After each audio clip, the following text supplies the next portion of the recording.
გამარჯობა, თქვენ უყურებთ დღის ამბებს 4 საათზე, რომელსაც Pirveli და ლევან ჩხაიძე წარმოგიდგენ. დავიბრუნოთ საზოგადოებრივი მაუწყებელი არასამთავრობო ორგანიზაციები და მედიის წარმომადგენლები მაუწყებელში რეფორმებს ითხოვენ. მესამე სექტორისა და მედიის წარმომადგენლების შეხვედრაზე მიღებული იქნა 6 პუნქტიანი გეგმა, რომლის მიხედვითაც მაუწყებელში ცვლილებები უნდა გატარდეს. ერთ-ერთი მოთხოვნაა შეიქმნას საბჭო, რომელშიც არასამთავრობოებთან ერთად სხვა ჯგუფებიც იქნებიან ჩართული. არასამთავრობოები მაუწყებელში აუდიტის სამსახურის შესვლას და საბიუჯეტო თანხების განკარგვის შესწავლასაც ითხოვენ. სამეურვეო საბჭოს თავმჯდომარეს გრიგოლ გოგელიას და საზოგადოებრივი მაუწყებლის ახალი ამბების ბლოკის პროდიუსერს გიორგი გვიმრაძეს შევთავაზეთ. ამ თემაზე სტუმრობა, თუმცა მოუცლელობის მიზეზით ისინი დღევანდელ გადაცემაში მონაწილეობას ვერ მიიღებენ.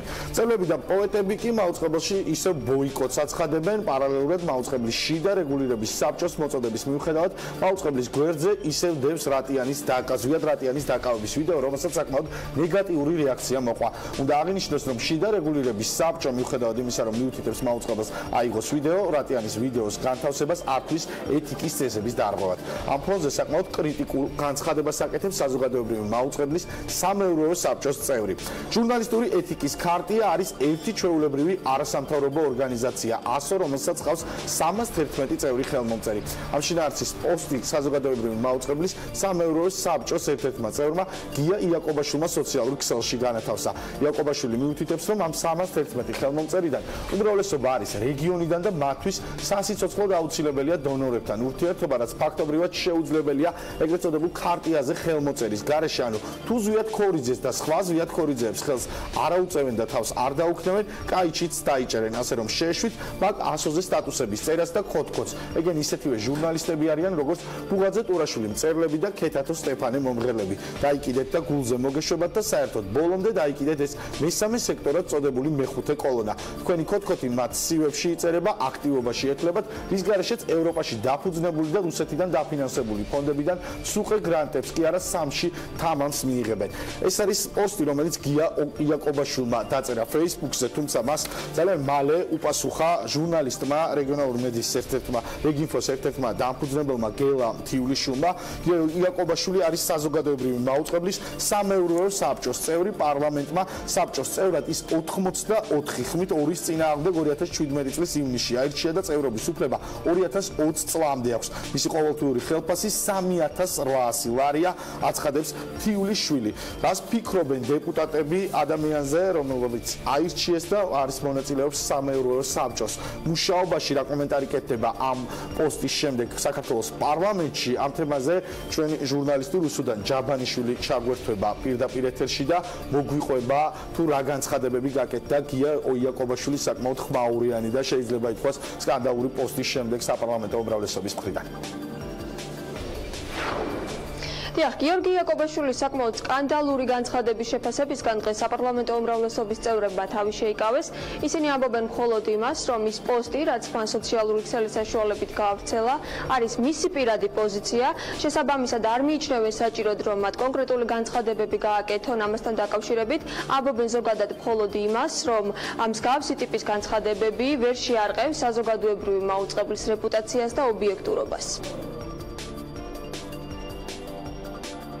გაბუნია ერთი პიროვნების რაღაც პოზიცია იყოს ხელისშემშლელი ფაქტორი, გამომდინარე იქიდან, რომ თუ როგორი არის პარლამენტის დამოკიდებულება ამ პროცესის მიმართ. მე მგონი, რომ მე არ მოვაფასებდე ესე კონკრეტულ გამონათქვამებს საბჭოს წევრების გამოხატვის ფარგლები მისაღებია თუ არა. მე არ მგონია, რომ ჩემი შესაფასებელი იყოს. არ ვაფასებდი წევრის, იმიტომ რომ ყველა ადამიანს აქვს თავისი ინდივიდუალური შეფასების უფლება. მადლობა. ბევრად უფრო კრიტიკულები იყვნენ საპარლამენტო ოპოზიციაში. ისინი ამბობენ, რომ გიორგი იაკობაშვილმა თანამდებობისთვის და სტატუსისთვის შეუფერებელი განცხადება გააკეთა, რაც მისი თანამდებობის დატოვების საფუძველი უნდა გახდეს. საზოგადოებრივი მაუწყებლის საბჭო არის დასაშლელი სასწრაფოთი. ძალიან სამარცხვინო ადამიანებმა მოეყარა თავი. ხოლო ეს პიროვნება, რომელიც ამ განცხადებებს აკეთებს, თქვენ შეიძლება ნახოთ მისი Facebook-ი, ის აკეთებს არა მხოლოდ არაეთიკურ, არამედ კანონმდებლობასთან შეუფერებელ განცხადებებს. გამოირჩევა დისკრიმინაციული, ჰომოფობიური, რაღაც აკვიატებული სექსუალური თემატიკით Facebook-ზე. ეს ბორდის წევრი თორცდები ქართული ოცნების ნომინირებული გახლავთ. არის ამ ზოგად კონტექსტში, რომ საზოგადოებრივი მაუწყებელი ნაცვლად იმისა, რომ საზოგადოების ინტერესებიდან ამოვიდეს, ამოდის ხელისუფლების ინტერესებიდან და ამ შემთხვევაში უტევს ქარტიას, რომლის განცხადება არ მოეწონათ. სტილს თუ დააკვირდებით, არის ერთ-ერთი საკონსტიტუციო უმრავლესობის მქონე პარტიის სტილი. გიორგი იაკობაშვილმა ეს სკანდალური პოსტი სოციალური ქსელით გაავრცელა, როგორც უკვე გითხარით. ის მიიჩნევს, რომ ჟურნალისტური ეთიკის ქარტია, როდესაც ამბობს და აცხადებს კრიტიკულ შენიშვნებს საზოგადოებრივ მაუწყებელთან დაკავშირებით, არ უნდა მოხდეს ამ შენიშვნების გაზიარება. უსუდან ჯაბანიშვილი საუბრობდა პარლამენტში გაკეთებული პირველი შეფასებებით. კოალიცია მედია ადვოკატირებისთვის და ასევე რეგიონალური მედიის წარმომადგენლები ავრცელებენ სპეციალურ განცხადებებს ამ თემასთან დაკავშირებით და ჩვენ მას აუცილებლად გაგაცნობთ, სანამ ამას გაგაცნობდეთ, მინდა წარმოგიდგინოთ ჩვენი სტუმრები ამ თემაზე, გელა მთივლიშვილი, რეგინფოს ხელმძღვანელი და დამფუძნებელი, ასევე ქეთევან მსხილაძე, საზოგადოებრივი მაუწყებლის სამეურვეო საბჭოს წევრი და მაია პატარაია, კავშირ საფარის აღმასრულებელი დირექტორი. სანამ სტუმრებთან გადავიდეთ კითხვით, მანამდე მინდა გავაცნოთ განცხადებებს, რომელიც გია იაკობაშვილის პოსტის შემდეგ არის გავრცელებული. კოალიცია მედია ადვოკატირებისთვის მიმართავს საქართველოს პარლამენტს და საზოგადოებრივი მაუწყებლის სამეურვეო საბჭოს მოახდინონ რეაგირება და ღიად დააფიქსირონ პოზიცია საზოგადოებრივი მაუწყებლის სამეურვეო საბჭოს წევრის გიორგი იაკობაშვილის საჯარო განცხადებაზე. იაკობაშვილი, როგორც საზოგადოებრივი მაუწყებლის მეურვე, ადგენს მაუწყებლის პრიორიტეტებს, განსაზღვრავს განვითარების სტრატეგიას და აკონტროლებს მენეჯმენტს. ამ პოზიციაზე საქართველოს პარლამენტმა ის 2017 წელს აირჩია, რაც დეპუტატებსაც შესაბამის პასუხისმგებლობას აკისრებს. საბჭოს წევრის ხელფასი არჩევის დღიდან სახელმწიფო ბიუჯეტიდან არის დაფინანსებული, წერია კოალიცია მედია ადვოკატირებისთვის განცხადებაში. საქართველოს რეგიონებში მოქმედი დამოუკიდებელი მედია ორგანიზაციები ეხმაურებიან საზოგადოებრივი მაუწყებლის სამეურვეო საბჭოს წევრის გიორგი იაკობაშვილის მიერ სოციალურ ქსელში გავრცელებულ შეურაცხმყოფელ განცხადებას. იაკობაშვილის უხამსი სიტყვებით მოიხსენიებს საქართველოს ჟურნალისტური ეთიკის ქარტიას, მის წევრებს და ამ კონტექსტში ხაზს უსვამს, რომ ქარტიის დამფუძნებელთა უმრავლესობა რეგიონებიდან არის. იგი უსაფუძვლო ბრალდებებით ცდილობს რეგიონებში მომუშავე ჟურნალისტების დისკრედიტაციას, ღირსებისა და საქმიანი რეპუტაციის შელახვას. იაკობაშვილის სამეურვეო საბჭოს წევრად არჩეულია 2017 წლის ივნისში. საზოგადოებრივი მაუწყებელი ხელმძღვანელობს სამეურვეო საბჭოს მიერ განსაზღვრული პრიორიტეტებით. საბჭოს წევრები ირჩევენ მაუწყებლის გენერალურ დირექტორს. საბჭოში ამ მისწრაფებების პირის წევრობა და გადაწყვეტილების მიღების პროცესში მისი მონაწილეობა საელჩოს ხდის საზოგადოებრივი მაუწყებლის მხრიდან საზოგადოების პატივისცემაზე, თანასწორობისა და სამართლიანობის პრინციპებზე დაფუძნებული მისიის შესრულებას. ამ განცხადებას ხელს აწერენ კახეთის საინფორმაციო ცენტრი, გაზეთი ბათუმელები, სამხრეთის კარიბჭე, პანკისის სათემო რადიო, მარნეულის სათემო რადიო, ნინოწმინდის სათემო რადიო, ახალი გაზეთი, შიდა ქართლის საინფორმაციო ცენტრი, სამაუწყებლო კომპანია TV25, რადიო კომპანია ძველი ქალაქი, გურია ნიუსი, გაზეთი კახეთის ხმა, სამცხე-ჯავახეთის მედია ცენტრი, ინტერნეტ გამოცემა ქუთაისი პოსტი და რეგიონულ მაუწყებელთა ასოციაცია. გელა მთივლიშვილს მინდა დავსვა პირველი კითხვა. გელა, რას ნიშნავდა ეს განცხადება? პირადად შენ როგორ აღიქვი და რამდენად ფიქრობ, რომ შეიძლება სწორედ ამ პოსტის გამო, რომელიც სოციალურ ქსელში განათავსა სამეურვეო საბჭოს წევრმა, მას მოუწიოს ბორდის დატოვება? მოგესალმებით. პირველ რიგში მინდა გამოვეხმაურო, რამდენიმე ბუნდოვნად მოვისმინე არასრულად, რამდენიმე პარლამენტის რამდენიმე წევრის განცხადება, სადაც ისინი ხაზს უსვამდნენ და აქცენტს აკეთებდნენ იმაზე, რომ ეს არის გია იაკობაშვილის პირადი მოსაზრება. და თან ასევე ხაზს უსვამდნენ, რომ ეს იყო სოციალურ ქსელში გაკეთებული. ჩვენ იმ პერიოდში ვართ და ისეთ რომ არსებითი მნიშვნელობა აღარ აქვს და განსხვავება ადამიანი მიკროფონთან ეტყვის ამას საჯაროდ თუ სოციალურ ქსელში დაწერს რაიმე სტატუსს. აქ მნიშვნელობა და ყურადღება არის მისაქცევი იმას, რომ ეს ადამიანი არ არის კერძო პირი, ის გახლავთ საჯარო პირი. თავისი პოზიციიდან გამომდინარე, ამას ემატება ისიც, რომ ის იღებს ანაზღაურებას საკმაოდ სოლიდურ 3800 ლარს მაუწყებლის ბიუჯეტიდან, რომელსაც ჩვენ ვავსებთ გადამხდელები ჩვენი გადასახადებით და შესაბამისად მას მოეთხოვება ბევრად მეტი პასუხისმგებლობა ვიდრე კერძო პირს და რიგით მოქალაქეს. აღარაფერს ვამბობ ზრდიობასთან მის მწყრალად ყოფნის შესახებ. ის განცხადება, რაც მან განათავსა და გაავრცელა სოციალური ქსელით, ერთი მხრივ შეურაცხყოფას აყენებს ჟურნალისტური ეთიკის ქარტიას, რაც მისი მხრიდან არ არის პირველი და ალბათ არც უკანასკნელი სამწუხაროდ, მაგრამ მეორე მხრივ მან ნეგატიურ კონტექსტში მოიხსენია რეგიონებში მომუშავე ჟურნალისტები, რაც ჩვენთვის არის ძალზედ მიუღებელი და შეურაცხმყოფელი. თუკი ჩვენ მისგან და მისი თანამოაზრეებისგან, რომლებიც საბედნიეროდ არ არიან ბევრი, მაგრამ არიან და ჩანს ხოლმე ეს სოციალურ ქსელში და სხვადასხვა სივრცეში, უნდა ვისჭებოდეთ ამგვარი გამონათქვამებით იმის გამო, რომ ერთგულები ვართ აღიარებული ეთიკური სტანდარტების ყველაზე ადრე მე მგონი ვიდრე ამას ბევრი სხვა მედია ორგანიზაცია მიუერთდებოდა, ეს არის სრულიად მიუღებელი. მეორე მხრივ არ შეიძლება ადამიანების, ასე მათ შორის ჟურნალისტების გამორჩევა მათი საცხოვრებელი და სამუშაო ადგილის მიხედვით. ჩვენ მე პირადად ესეც დავინახე, ეს განწყობაც დავინახე მის განცხადებაში. ასევე მან ბრალი დავდო რაღაცნაირად, რომ თუ ჩვენ არ ვიქნებოდით, ან არ მოვაწერდით ხელს ჟურნალისტური ეთიკის ქარტიას, ეს მისი განცხადებით, ესე იგი ჩვენ არ გვექნებოდა ხელმისაწვდომობა საერთაშორისო ან ქართულ დონორებზე, რომლებიც სხვადასხვა მიზნების განსახორციელებლად, რაც ძირითადად გამოიხატება ხოლმე დემოკრატიული ღირებულებების დამკვიდრებასა და განვითარებაში ადამიანის ფულების დაცვისადმი. გელა, საკმაოდ კაფიოდ არის ჩამოყალიბებული თქვენს განცხადებაში ის მოთხოვნები, რომელიც გაქვთ. თუ შემთხვევაში ხას უსვამ, არ გელა, გესმის ჩემი ხმა? ეთიკის ქარტიაზე ხელმოწერა იმას, რომ რაიმე საგრანტო კომპონენტით ვისარგებლოთ მე ან რომელიმე სხვა ჟურნალისტმა. გელა, ჩემი ხმა გესმის? მესმის. საკმაოდ კაფიოდ გაქვთ აქ მითითებული განცხადებაში, თუ რატომ ფიქრობთ, რომ ეს ადამიანი არ უნდა იყოს საზოგადოებრივი მაუწყებლის სამეურვეო საბჭოს წევრი. თუ ეს გადაწყვეტილება არ იქნება მიღებული, ვინც უნდა მიიღოს იმ ადამიანების მხრიდან, რა იქნება თქვენი შემდეგი ნაბიჯი? იქცრავი, პირველ რიგში ისე უნდა დაუბრუნდე, როცა ამბობენ საპარლამენტო უმრავლესობის წევრები, პარლამენტის წარმომადგენლები, რომ ეს არის მისი მოსაზრება, როდესაც ირჩევდნენ ამ ადამიანს 84 ხმით 2-ის წინააღმდეგ, ანუ სრული საპარლამენტო უმრავლესობით საზოგადოებრივი მაუწყებლის სამეურვეო საბჭოს წევრად, მაშინ რას ფიქრობდნენ? არ უნდა გაცნობოდნენ მის პიროვნებას, მის საქმიანობას, მის განწყობებს.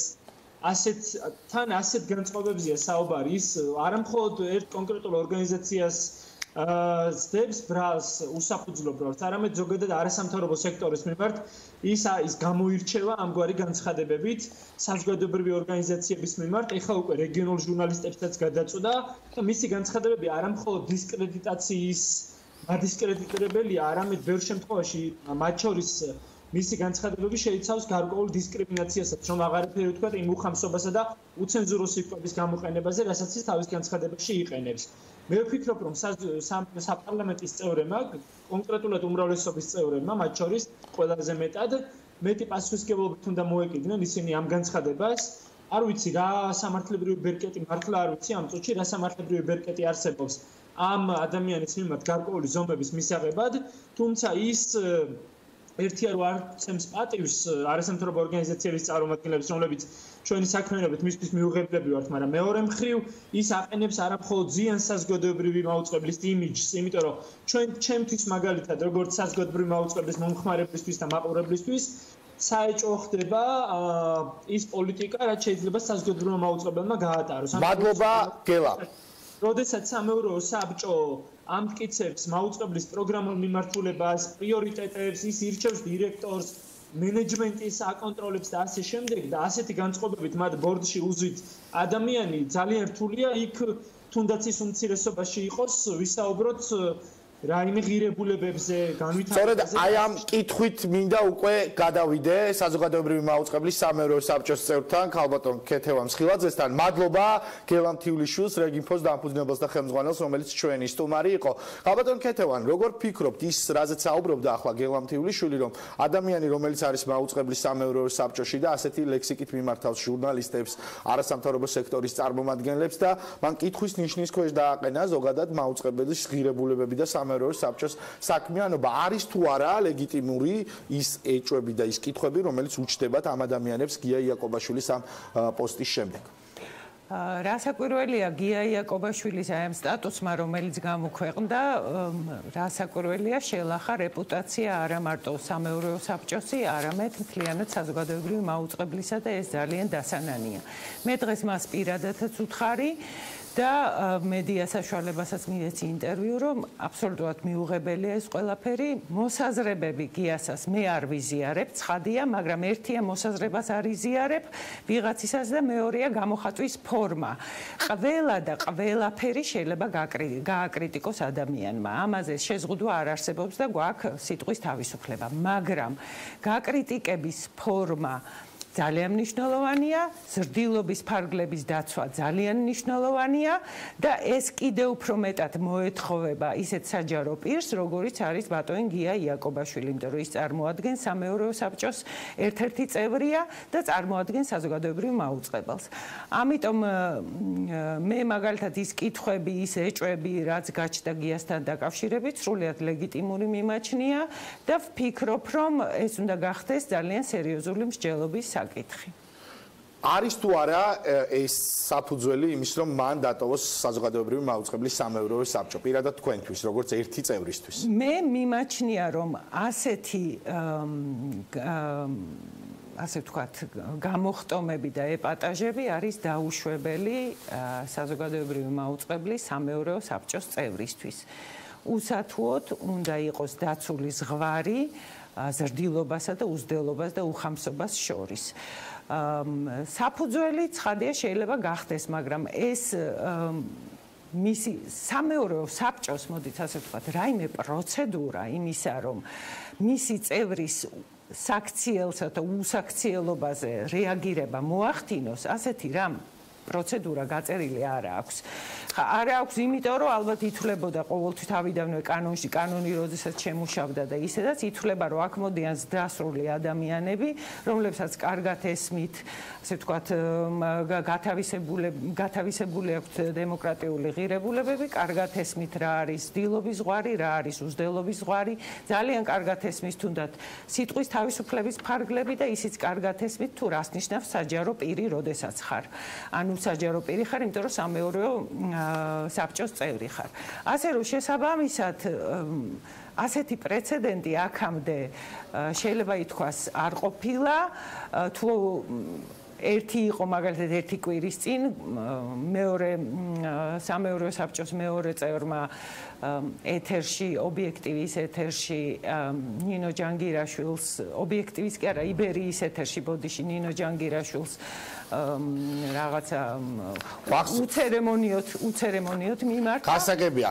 აუცილებლად დაგიბრუნდებით ჩვენ ქალბატონო ქეთევან, მანამდე გადავალთ მაია პატარაიასთან. თქვენ სანამ ვისაუბრებდით უშუალოდ გია იაკობაშვილის პოსტზე პრაჩობილი ტელევიზია უწოდეთ საზოგადოებრივ მაუწყებელს და ითხოვთ, რომ ახალი მენეჯმენტის საქმიანობა ფინანსური მიმართულებით იყოს შესწავლილი აუდიტის სამსახურის მიერ. ჩვენ ნახეთ 2015-2016 წლის აუდიტის დასკვნა, რატომ გააქვთ კითხვები ახალი მენეჯმენტის ფინანსურ საქმიანობაზე, როდესაც ახალი მენეჯმენტი მუდმივად აკეთებს აქცენტს იმაზე, რომ მაუწყებელს ჰქონდა ძალიან სერიოზული პრობლემები სხვადასხვა მიმართულებით ელემენტარულ საკითხებზე და მათ დაიწყეს სწორედ აქედან და ამის განახლებით. მოგესალმებით, საზოგადოებრივი მაუწყებელი დღეს ძალიან ცუდ მდგომარეობაში არის და ეს გამოიწვია მათ შორის უფუნქციო ბორდმა, რომელიც წლების განმავლობაში არსებობდა და რომელიც ახლაც განაგრძობს მუშაობას. ბორდის ერთ-ერთი მთავარი ფუნქცია ბუნებრივია არის ფინანსური ზედამხედველობის გაწევა არხისთვის, თუმცა აუდიტის დასკვნა 2015-16 წლის აუდიტის დასკვნა აჩვენებს არა უბრალოდ ხარვეზებს, არამედ ისეთ მნიშვნელოვან დარღვევებს, რომელზეც გამოძიება არის დასაწყები პროკურატურაში, ეს არის აბსოლუტურად უთავბოლო და კორუფციულად გაკეთებული ტენდერები, არარსებული ხელშეკრულებები თანამშრომლებთან, ხელფასის გადახდა ადამიანებისთვის, რომლებიც არ მუშაობენ საზოგადოებრივ მაუწყებელში და პირიქით სხვა მედია საშუალებებშიც კი მუშაობენ და არის სრული ქაოსი.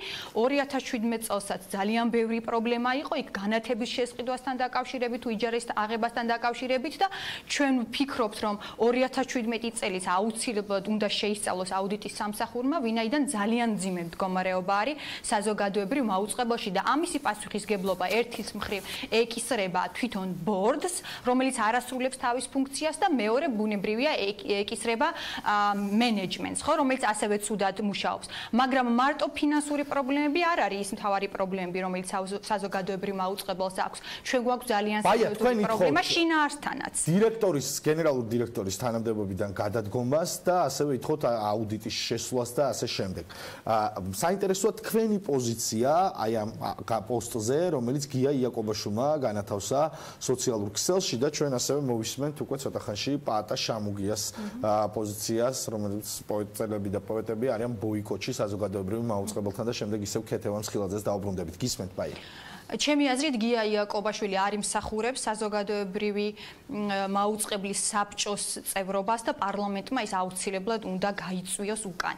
მისი განცხადება არის შეურაცხყოფელი თითქმის მთელი სამოქალაქო საზოგადოების მიმართ არ დატოვა მან არც წერალი, არც მომღერალი, არც არასამთავრობო ორგანიზაცია და საერთოდ არც სხვა რომელიმე მედია საშუალება შეურაცხყოფა რო არ მიეყენებინა და გარდა ამისა ეს მენტალობა, აზროვნება, რაც ამ ადამიანს გააჩინა და რაც ამ პოსტში იკითხება არის აბსოლუტურად მიუღებელი და არ ჯდება საზოგადოებრივი მაუწყებლის არსში. შესაბამისად ეს ადამიანი ვერ შეასრულებს ბორდის წევრზე დაკისრებულ უფლება მოსილებას და მან არა მარტო საკუთარი თავი და საზოგადოებრივი მაუწყებელი შეარწყვინა, არამედ შეარწყვინა პარლამენტიც, ქართული ოცნებაც, თუმცა ჩვენ მოვისმინეთ მაგალითად დეპუტატების განცხადებები, რომლებიც ამბობდნენ, რომ მათ არ აქვთ ვალდებულება, რომ გააკეთონ კომენტარი სამეურვეო საბჭოს წევრის ამ კონკრეტულ მონათქვამზე ან მის განთავსებულ პოსტზე.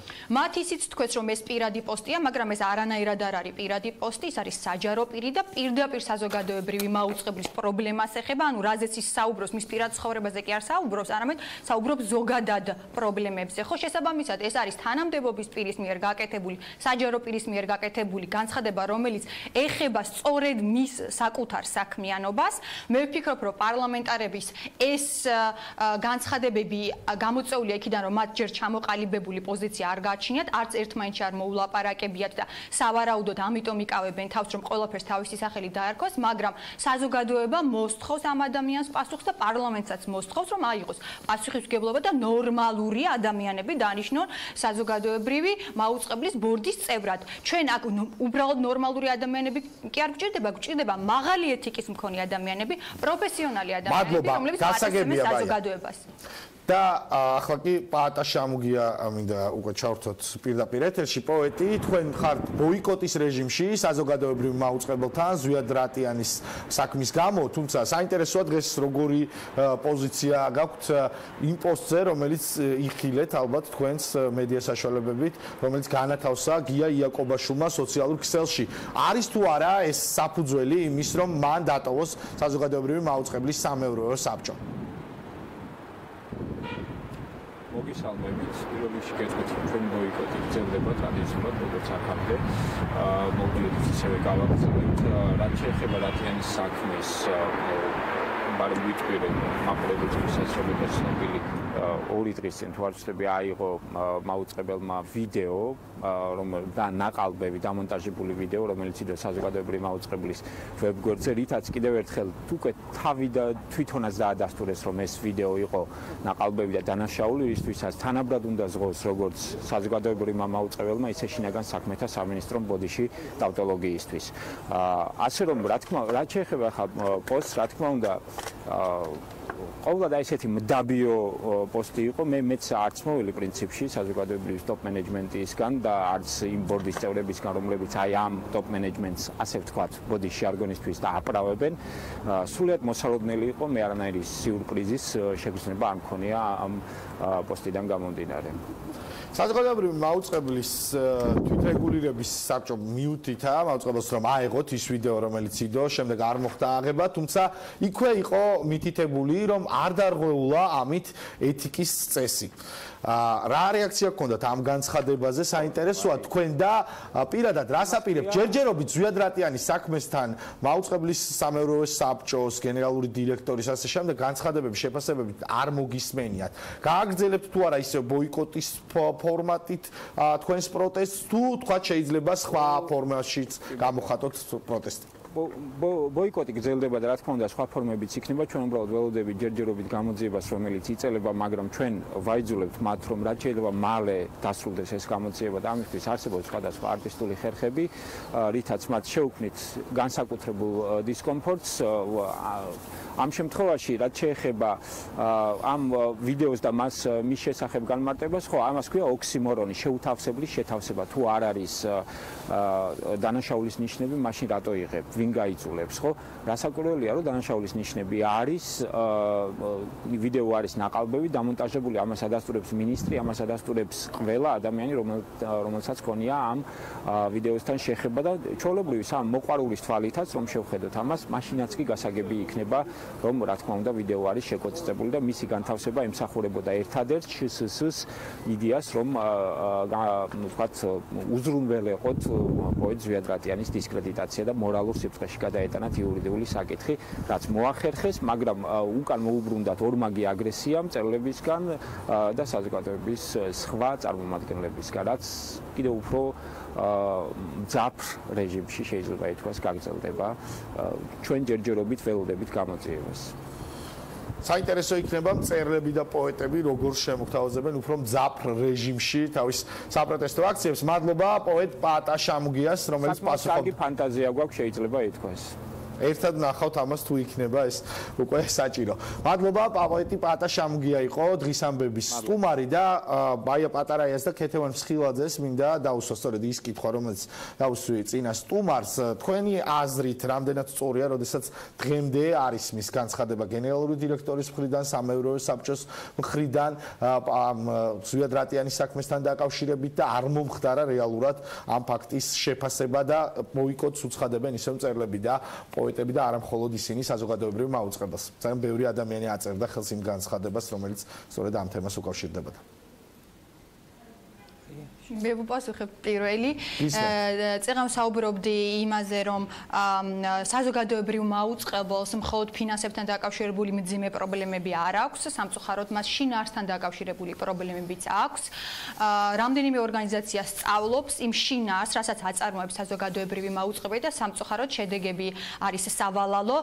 საზოგადოებრივი მაუწყებელი არ არის საზოგადოებრივი, ის არის სახელისუფლებო არხი, მან ჩაანაცვლა ინფო9 და GDS-ი პირდაპირ და გადატანით მნიშვნელობით და რატიანის შემთხვევა იყო შემთხვევა, როდესაც ის გახდა შინაგან საქმეთა სამინისტროს რუპორი, მთელი ამ ხელა უშველებელი ძალაუფლების მქონე სამინისტრო დაეტაკა ერთ ადამიანს, რომელიც საბედნიეროდ აღმოჩნდა ყველასათვის ცნობილი პოეტი და რომელსაც ბევრი ადამიანი დაუდგა მხარში, თუმცა ეს იყო პირდაპირი დისკრედიტაციის ცდელობა, მისი ფიზიკური უსაფრთხოებაც კი ჩადგა საფრთხის წინაშე დადგა ამ ვიდეოთი და რა თქმა უნდა, როდესაც ვასილ მაღლაფერიძემ განაცხადა, რომ ის აღიარებს ამის პრობლემურობას და ბორდმაც კი თქვა, რომ ეს სიუჟეტი პრობლემური იყო და ეს ვიდეო პრობლემური იყო და თქვა, რომ პასუხისგებლობას იღებს ამაზე, ეს პასუხისგებლობა არ გამოიხატა არაფერში, ჩვენ არ დაგვიწყებია მისი სიტყვები და ჩვენ პირდაპირ მოვითხოვთ, რომ ვასილ მაღლაფერიძე უნდა განთავისუფლდეს დაკავებული თანამდებობისთვის,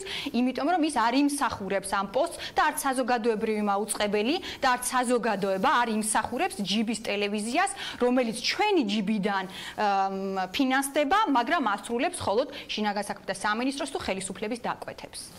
ქალბატონო ქეთევან, რა პასუხი გაქვთ იმ განცხადებებზე, რომელსაც აკეთებდა ახლა მაია პატარაია, ის ითხოვდა კონკრეტული ადამიანების პასუხისმგებლობის დაყენებას, ასევე პასუხს იმ მოქმედებაზე, რომელიც განხორციელდა საზოგადოებრივი მაუწყებლის ეთერში ზვიადრატიანის კადრების გავრცელება. მე სრულიად ვეთანხმები ბაიას იმ შეფასებაში, რომ ეს მასალა გამოქვეყნდა იმისთვის და დაიდო იმისთვის ვებზე, რომ გამართლებულიყო შინაგან საქმეთა სამინისტროს ქცევა და უფრო ფართოდ თუ ვიტყვით, ხელისუფლების გასამართლებლად დაიდო. პასუხისმგებლობა გენერალური დირექტორისა, გენერალურმა დირექტორმა ასე თქვა, პასუხისმგებლობას იღებს და პასუხისმგებლობის ფორმა უნდა განსაზღვროს სამეურვეო საბჭომ. მე როდესაც დავაყენე ეს საკითხი, რომ რას გულისხმობს, როგორ უნდა განისაზღვროს სამეურვეო გენერალური დირექტორის პასუხისმგებლობა, სამეურვეო საბჭოს უმრავლესობამ მხარი დაუჭირა იმას, რომ ჯერ მოხდეს აი ამ საჩივრის განხილვა, რომელიც შემოტანილი იყო თვითრეგულირების ორგანოში და რომელიც პარასკევს უკვე მიიღო გადაწყვეტილება, რომელთან დაკავშირებითაც და შემდეგ ვიმოქმედებდით აი ამ გადაწყვეტილების მიხედვით. ეს გადაწყვეტილება მიღებულია, როგორც თქვენ თქვით და როგორც პაატა შამუგიამ თქვა, ნამდვილად ოქსიმორონია, იმიტომ რომ არ ვართ დამნაშავე და ვიდეოს მოვხსნით, ეს არის თუ დამნაშავე არ ხარ, მაშინ ვიდეოს რატო ხსნი? ვიდეო ჯერ არ არის ვებგვერდიდან ჩამოღებული, იმიტომ რომ არსებობს კიდე 7 დღიანი ვადა, როცა შეუძლია, როცა არის შესაძლებელი გასაჩივრდეს იმ თვითრეგულირების ორგანოს გადაწყვეტილება. გასაჩივრება მოხდება სააპელაციო ორგანოში, თუ მოხდა, თუ მოისურვებენ ამას მომჩივანები და ეს სააპელაციო ორგანო არის უკვე სამეურვეო საბჭო. აი ეს პროცედურა რო დასრულდება, შემდეგ აი ამ შედეგების მიხედვით ალბათ საბჭო უკვე მე იმედი მაქვს, რომ საბჭო იმსჯელებს უკვე გენერალური დირექტორის პასუხისმგებლობაზე თუ რა ტიპის პასუხისმგებლობა დააკისროს მას. მადლობა ქეთევან მსხილაძე, საზოგადოებრივი მაუწყებლის სამეურვეო საბჭოს წევრი იყო ჩვენი სტუმარი და მაია პატარაია. სანამ დავამშვიდობებით, აუცილებლად უნდა ვკითხოთ, თქვენ ისმენდით, რომ პოეტი პაატა შამუგია ამბობდა, რომ ისინი პოეტები და მწერლები პროტესტის სხვა ფორმებს მიმართავენ, თუ არ იქნება რეალურად მათი მოთხოვნები დაკმაყოფილებული. თქვენი პროტესტის ფორმებიც თუ შეიძლება, თუ დარჩებით იმ განცხადების მხოლოდ ამარა, რომელიც იყო გაკეთებული და შემუშავებული. ჩვენ გვქონდა შეხვედრა შაბათს, ეს იყო გაფართოებული შეხვედრა, სადაც მწერლებიც მონაწილეობდნენ, მაგრამ ასევე მონაწილეობდნენ არასამთავრობო ორგანიზაციების წარმომადგენლები და მედია ექსპერტები. ვიმსჯელეთ ზოგადად საზოგადოებრივი მაუწყებლის ფართო პრობლემაზე. რატიანის შემთხვევა ეს არის სიმპტომი, გამოვლინება იმ ძალიან მძიმე ჭაობისა, რომელიც საზოგადოებრივ მაუწყებელში დგას. ჩვენ ეხლა ვიწყებთ ბრძოლას იმისთვის, რომ დავიბრუნოთ საზოგადოებრივი მაუწყებელი, ამას ჭირდება ძალიან სერიოზული რეფორმები, კანონის, პოლიტიკის, ზოგადად ბორდი მიმაჩნია, რომ საერთოდ არ უნდა იღებდეს ხელფას, ბორდის ფორმირების წესი უნდა იყოს განსხვავებული და მთელი რიგი საკითხები არის, მათ შორის აუდიტის ჩატარება. ჩვენ ამ მოთხოვნებს წერილობით წარვადგენთ უახლოეს მომავალში, მოვითხოვთ შეხვედრას პრემიერთან, მოვითხოვთ შეხვედრას პარლამენტთან და ბუნებრივია მენეჯმენტ ცვლილებასაც მოვითხოვთ. ჩვენ გვჭირდება საზოგადოებრივი მაუწყებელი, რომელიც ჩვენი ჯიბიდან და ჩვენი გადასახადებიდან ფინანსდება და ჩვენ არ დავუშვებთ იმას, რომ საზოგადოებრივი მაუწყებელი იყოს ვინმეს ჯიბის ტელევიზია და იყოს მხოლოდ სახელისუფლებო ტელევიზია და არ წარმოადგენდეს საზოგადოების აზრს. კავშირის საფარის აღმასრულებელი დირექტორი მაია პატარაია იყო ჩვენი სტუმარი. მადლობა, რომ იღებდით გადაცემაში მონაწილეობას. რეკლამის შემდეგ კი უკვე ჩვენ ვისაუბრებთ ემრე ჩაბუქის საქმეზე და ასევე ატენის ქუჩაზე სახლის მშენებლობასთან დაკავშირებით. დღეს თბილისის მერიამ გადაწყვეტილება უნდა მიიღოს შეჩერდება თუ არა მშენებლობა, რომლის 19 სართულიც უკვე აშენებულია, თუმცა ატენის ქუჩის რამდენიმე მცხოვრები ამბობს, რომ 8 სართულის დადგმის უფლებას ინვესტორს აღარ მისცემენ. რა გაგრძელება მოყვა ამ დავას და მოხდება თუ არა მუსტაფა ემრე ჩაბუქის ექსტრადირება თურქეთში. რეკლამის შემდეგ დიმიტრი გაბუნია და სოსო ბარათაშვილი იქნებიან ჩვენი სტუმრები. რეკლამის შემდეგ დღის ამბები ლევან ჩხაიძესთან ერთად პირდაპირ ეთერში აგრძელებს მუშაობას და რამდენიმე საათში გახდება ცნობილი საბოლოო გადაწყვეტილება ატენის ქუჩაზე 27 სართულიანი სახლის მშენებლობასთან დაკავშირებით. თბილისის მერია ატენის ქუჩის მცხოვრებთა ადვოკატს დიმიტრი გაბუნიას დღეს 18 საათამდე უნდა აცნობს შეაჩერებს თუ არა მშენებლობას.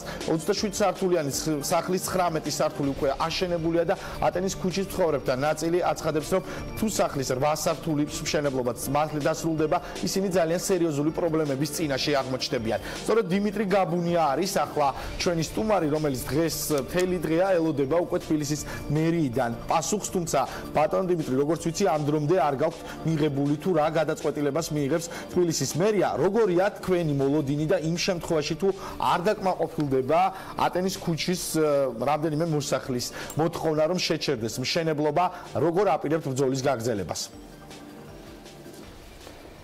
მოგესალმებით, ჯერ ერთი შეგისურვებთ, ლევან, რამდენიმე მოსახლე არ არის საკმაოდ მოცულობითი მოსახლეობის ნაწილი, რომელიც მთლიანად აპროტესტებს ამ მშენებლობას. მეორეც ერთი მართალია ის, რომ მთელი დღის განმავლობაში ველოდებით პარასკევის შეხვედრიდან გამომდინარე თბილისის მერიიდან პასუხს მშენებლობის შეჩერებასთან დაკავშირებით. სამუშაო დღე იწურება 6 საათზე, მე მქონდა კომუნიკაცია მერი ვიცემერთან, ბატონ ირაკლი ხმალაძესთან, რომელიც ჩემპირდა, რომ დღის ბოლომდე ის ჩვენ პასუხს გაგცემდა შეჩერება არ შეჩერებასთან დაკავშირებით. Სიმართლე გითხრა, ჩემი მოლოდინი მაგრამ ვთქვათ ოპტიმისტური, მე ის მსგავსი საქციელიდან გამომდინარე, თუმცა ჩვენ პარასკევს მოუწოდეთ თბილისის მერიას და პირადად ბატონ მერს კახიკალაძეს, რომ მიიღო გონივრული გადაწყვეტილება. დღესაც არ არის გვიანი, მან უნდა მიიღოს. მე მესმის, რომ ძალიან მძიმე გადაწყვეტილება არის მისაღები, თუმცა პრიორიტეტი უნდა დააყენოს ადამიანის სიცოცხლე და უსაფრთხოება. შესაბამისად, მოცემულ მშენებლობაზე არ სეისმომედეგური დასკვნებია, სახანძრო უსაფრთხოების დასკვნები, ანუ მოკლედ რომ აუხსნათ მაყურებელს და საზოგადოებას, აქ ძალიან სერიოზული დარღვევებია და ამ სახლების მშენებლობის გაგრძელება შეუძლებელია, რომელმაც შეიძლება ადამიანის სიცოცხლე შეიწიროს. აქედან გამომდინარე, მან ერთი კუთხით უნდა გადაწყვიტოს ან ადამიანის სიცოცხლე, რომელიც ნებისმიერი მოქალაქის კონსტიტუციური უფლებაა, ან ინვესტორის ინტერესი. შესაბამისად, მე მგონია, ახალ მერს აკისრებთ მთლიანად პასუხისმგებლობას თუ იქნება მშენებლობა გაგრძელებული? ბუნებრივია, მე არაერთხელ განვაცხადე, ეს მთლიან პასუხისმგებლობას ვაკისრებთ ახალ მერს, ვინაიდან ეს მშენებლობის ნებართვა გაიცა 2018 წლის 15 იანვარს, ანუ მისი მერობის პერიოდში. მან მისმა არქიტექტურის სამსახურმა გასცა ეს ნებართვა, მე არ ვიცი ბატონ კახას რა ინფორმაცია ჰქონდა, მაგრამ თუნდაც ეს ახალი მშენებლობის ნებართვა არის სასამართლო გადაწყვეტილების შეუსრულებლობა, შესაბამისად, ამასაც რომ თავი დავანებოთ, არის მთელი რიგი არსებითი დარღვევებით განხილული და ამიტომ სულ მცირე მან დღეს უნდა მიიღოს გადაწყვეტილება მშენებლობის შეჩერებასთან დაკავშირებით, სანამ საქმის ფაქტობრივი გარემოებები დეტალურად არ იქნება გამოკვლეული. ჩვენ ავთხოვთ მშენებლობის ნებართვის გაუქმებას ამ ეტაპზე, ამ საკითხში სჭირდება შესწავლა მეორე მხარესთან შეთანხმება და პოზიციონირება, თუმცა მას შეეძლო, მან უკვე დაარღვია ვადა თბილისის მერიამ, ანუ საჩივარი შეტანილია დაახლოებით 10 დღეა, მას 48 საათში უნდა მიიღო გადაწყვეტილება მშენებლობის შეჩერებაზე ან შეჩერებაზე უარის შესახებ, რაც მის მიერ დღემდე არ არის განხორციელებული. ჩვენ ვთხოვთ ბატონ კახაკალაძეს აღასრულოს კანონი, დაემორჩილოს კანონს და მიიღოს ნებისმიერი გადაწყვეტილება მშენებლობის შეჩერებაზე უარი ან მშენებლობის შეჩერება. ბატონ დიმიტრი, თქვენ თქვით რომ არ გაქვთ ოპტიმისტური მოლოდინები თბილისის მერიიდან. თუ არის თქვენი მოლოდინი გამართლდება ამ შემთხვევაში, რას აპირებთ, როგორ გააგრძელებთ თქვენი დაცვის ქვეშ მყოფების ინტერესების დაცვა? ბუნებრივია, ჩვენ არ გავალთ ლევან მადლობა ამ კითხვისთვის, ჩვენ არ გავალთ სამართლებრივი სივრციდან, ჩვენ გავასაჩივრებთ ამ გადაწყვეტილებას სასამართლო წესით და უკვე სასამართლოს მეშვეობით შევეცდებით მოვითხოვოთ მშენებლობის ნებართვის შეჩერება. თუმცა ეს იქნება ძალიან ცუდი პრეცედენტი ქალაქ თბილისის ახლად არჩეული მერისთვის და უშუალოდ მისი ხელმძღვანელი პირებისთვის, როდესაც ყველანაირი დოკუმენტი და მტკიცებულება არსებობს იმისა, რომ ეს სიმახინჯე არ უნდა აშენდეს თბილისში. ეს ერთი. მეორე, ბატონი მერის კომენტარს დავეყრნობი, მე მინდა ბოლომდე ჩამოვაყალიბო ჩემი პოზიცია, მან თქვა, რომ ჩემი მერობის პერიოდში რომ კონდეს გადასაწყვეტი ამ მშენებლობის ნებართვის გაცემა, მე ესეთ ნებართვას არ გავცემდიო. ანუ მან ირიბად დაადასტურა ის, რომ ეს არის საშინელება და კოშმარი, რომელიც უბრალოდ დღეის მდგომარეობით ატენის ჩიხის მთლიან მოსახლეობის სიცოცხლეს შეუქმნის საფრთხეს. და აქვე მინდა ვთქვა ბატონმა